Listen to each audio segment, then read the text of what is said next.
Hello,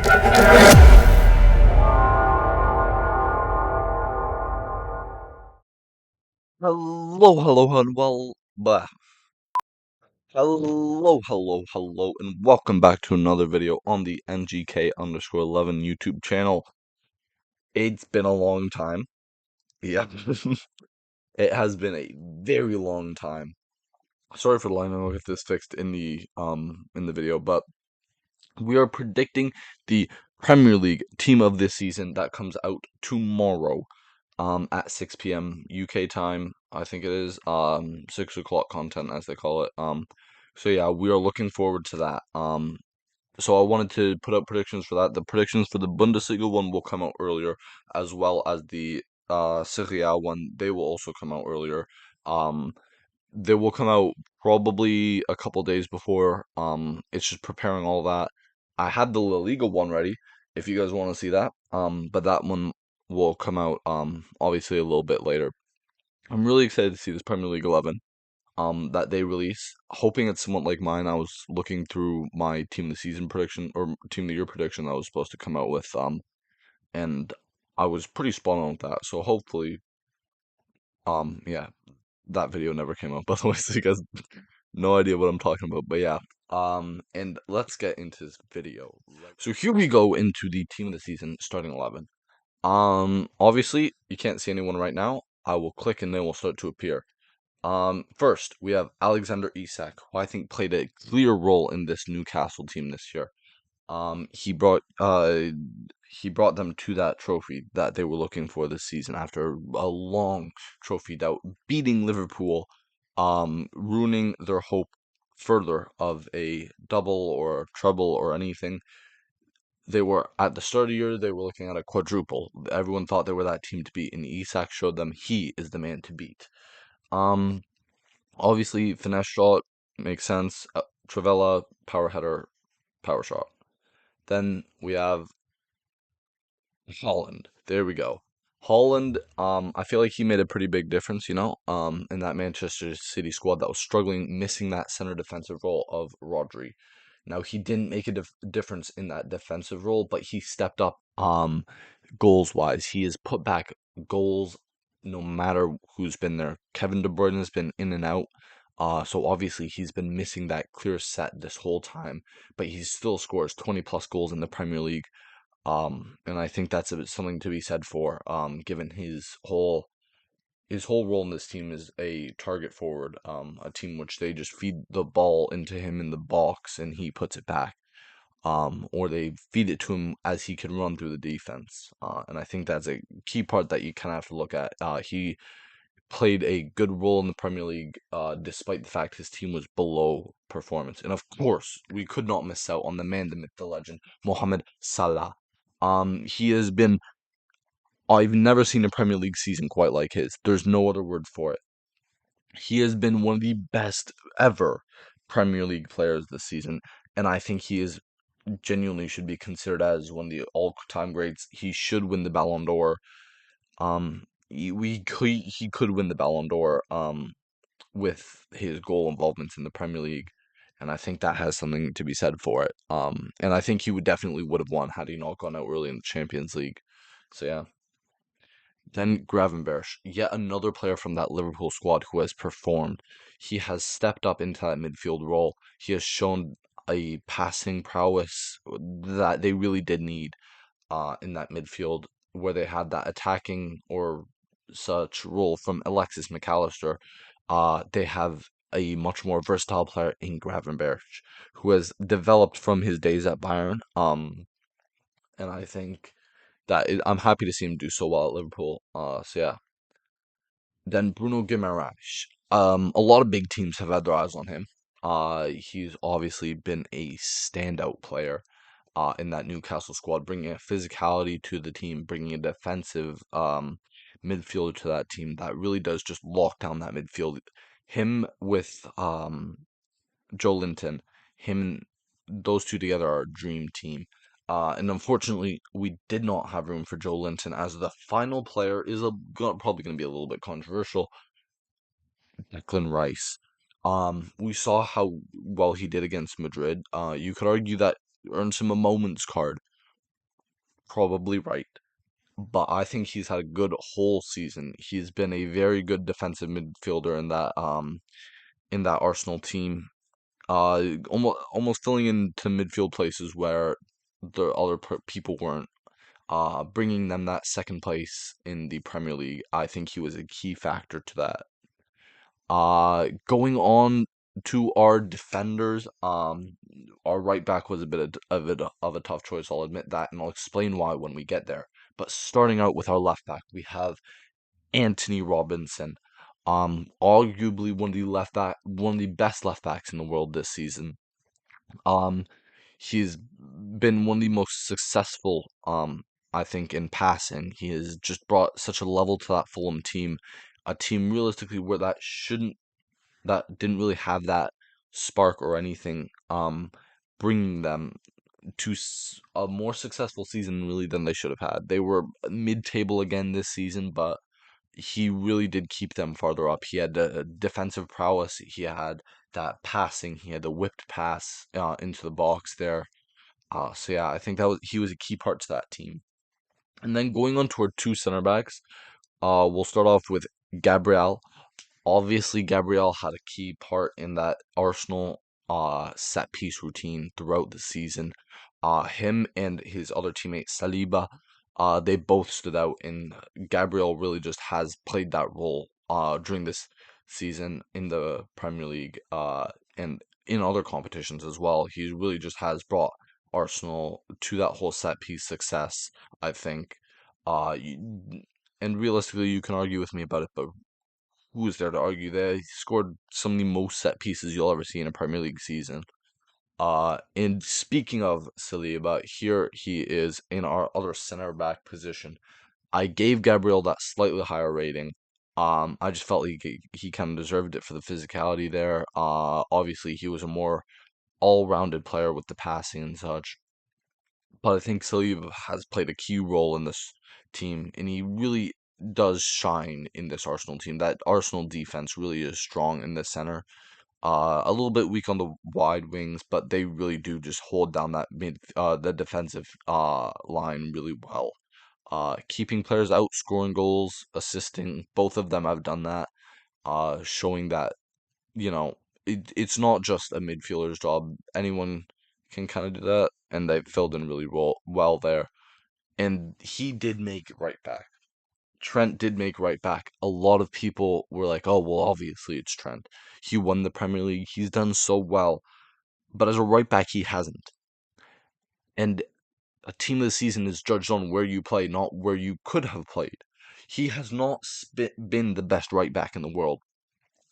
If he played center midfielder, I would say he easily beats out players like Bruno Guimaraes, Declan Rice, and arguably Gravenberch. He has that passing play, but he is not a defender. He's the most dribbled past right back in the world. And what is he doing? He is playing right back. He should not be playing right back, in my opinion. I think Arne Slot needs to look at making him that all-round midfielder, like Gareth Southgate was. He had the right idea, improperly executed with the Southgate system itself. I think it had its own problems, but I think Trent would be much better at CDM than right back, and you'll see who I was putting him up with. In the substitutes.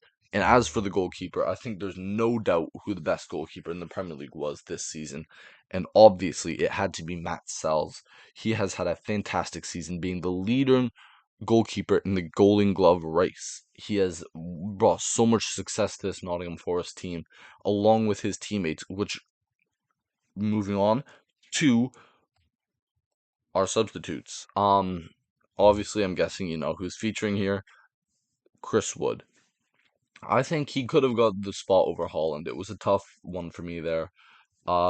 Chris Wood is just, again, another player who's brought so much success to that Nottingham Forest team, putting goals back, making it look easy when it necessarily isn't. He he really has scored in scenarios where nobody expected him to. Nobody expected Nottingham Forest to be here. And realistically, I think he has brought them here most of the way, along with his teammates. One of them features shortly, and that is Ola Aina. Ola Aina was my other debate for right back. I think he had an outstanding season, and I think he genuinely could have made a run at Trent for that right back position, have being much more defensively solid and being able to play a little bit more of a passing role. Not in any comparison to Trent. Trent is the best passer, arguably that will be in the midfield or that will be in the Premier League next season as Kevin De Bruyne leaves. But Trent has just brought such another level, and I think the passing kind of just edged him over there. Had Trent not been like assisting free kicks and such, had he not been able to do that, it would have been Ola Aina. So yeah, and then moving on to our next player who has been in another struggling team. And I feel like he would have gone under the radar for a lot of people due to his team's arguably relegation battle. In a team that should not historically be in a relegation battle. It's Bruno Fernandes. He has shown quality in this Manchester United team where nobody else really has. You could not name another player that's shown quality in this Manchester United team, and I think he is a key part to that, and I think we need to give him credit for that. There is an argument for why are they not doing better if he is such a good player, but I think realistically he's done his best. There's not much else you could ask of him. And I'm gonna move it on quickly because I don't know what else really puts him up there. I feel like he earned it. If you watched him play, you'd kind of see it. But I think statistically, looking at places and teams and stuff, a lot of people would put him under the radar. Moving on to our last two players, of the substitutes before moments and memory or whatever it is, Jordan Pickford. Jordan Pickford is another leading player in this Premier League season. You look at goalkeeping stats, and he is the top of all of them. He is near the top of all of them, and I felt like with he really did show again strength in a team that was weak. Everton, not a good team. They struggled heavily the first half of the season and the last half of the season, and I think you know what he's shown saves that nobody else would have made. And I think yeah, that's a key part to it. Lastly, Brian Mbumo. I think he kind of has to be there for his minute goals, the goals in under a minute. He scored so many of them this season. And he scored in critical moments for Brentford, which is a bottom tier team, really. And he's again, a lot of these players, all these players here played in underperforming squads this season. So, and then finally, we have moments, starting off with Ederson, who has broken the record for most Premier League goalkeeper goal involvements, earning him, I think, a spot, really. He has been outstanding. No one has touched him in that record. He's such a good he distributes so well. So yeah, and I think you kind of have to recognize that and you kind of have to show that. Um, so I think he kind of needs more credit than he gets less credit than he deserves. Give him a hand, guys. Moving on to our next player of Dean Huijsen, I think that's how you pronounce his name. Who is I put him in as Denmark. He's not from Denmark. He's from Spain, guys. I apologize for that mistake. The Spanish player that has really shown strength this season. He's been coming out as one of Europe's best. And yeah, and another player that's come out as one of Europe's best from Africa, from Egypt. He has shown in the Bundesliga and the Premier League this season. Who else could it be? Omar Marmoush. He's brought quality to this team, and had he been in the Premier League this whole season, I think he easily would have made the Premier League team of the season. He's good at everything. What is he not good at? Other than defense, he brings it to the team. Like realistically, I think he is a generational talent. He will be the next Egyptian king after Mohamed Salah retires. And then yeah, let's move on to our moment, our memory highlights. I don't know what they are.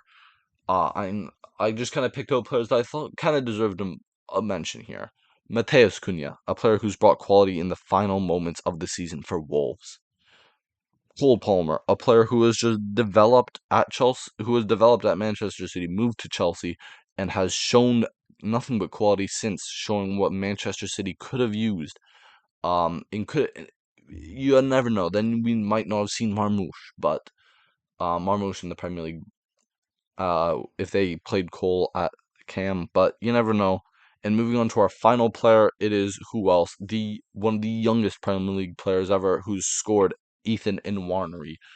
I think that shows a lot of quality in and of itself. He is such a good player on and off the ball. Just like Saka, he can defend, he can support the team where they need it.